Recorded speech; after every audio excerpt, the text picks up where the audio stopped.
Romancière, nouvelliste, dramaturge et poétesse française, Jeanne Benhammer est née en 1952 en Algérie d'un père algérien et d'une mère italienne.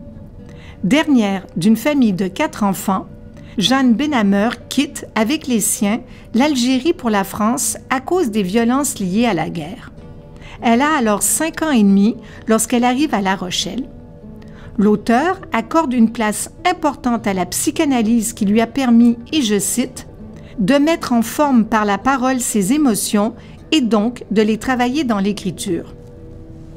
Le coup de cœur de cette semaine est pour « Otage intime », publié aux éditions Actes Sud en 2015. Voici ce que 2 membres du Club des Irrésistibles en ont dit. Étienne, photographe de guerre, a été enlevé alors qu'il s'enfuyait pour se mettre à l'abri. Il a été stoppé par le visage d'une femme qui fuyait elle aussi. À sa libération, il retourne chez sa mère pour réapprendre à vivre, pour tenter de ne plus être otage de ce qu'il a vécu, des souvenirs qui le hantent comme ce visage de femme. Mais quelque chose en lui est mort, cette chose en lui restera définitivement otage. Sa mère, tout en se faisant discrète, essaie tant bien que mal de reconstruire autour d'Étienne un univers apaisant, fait de musique, d'odeurs et de ses 2 amis, Enzo et Jofranca. Étienne est ébéniste. C'est un taiseux et les mots qu'il ne peut pas dire, il les a traduits par le travail du bois et Dieu sait qu'il est doué. Il est marié à Emma, celle-ci a fui le village, son couple qui ne lui suffisait plus. Elle travaille désormais à La Haye, où elle aide les femmes victimes de guerre en les écoutant et en les aidant à se reconstruire.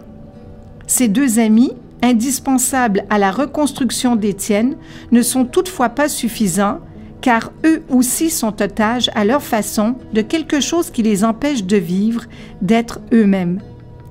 Alors pour Étienne, il y a les longues marches dans la nature, marches qui durent toute la journée, mais qui sont salvatrices et qui font remonter à la surface toute l'humanité qui entoure Étienne.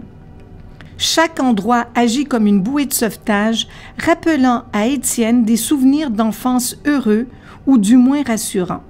Il y a aussi les mots qu'il saura confier à Jofranca, à elle seule, car elle seule peut entendre et comprendre. Mais il y a aussi la musique. Ce roman est tout simplement magnifique, un des plus beaux, des plus émouvants que j'ai pu lire. Quelqu'un d'autre en a dit « Quel talent ! Jeanne Benhammer capte notre attention du début jusqu'à la fin. Elle nous questionne sur le sens de la vie et sur nos façons de voir le monde. Bonne lecture !» Si vous désirez en savoir un petit peu plus sur ce livre en particulier ou sur d'autres titres, allez faire un tour sur le site des Irrésistibles à l'adresse suivante, irrésistible au pluriel sans accent, .bibliomontréal.com.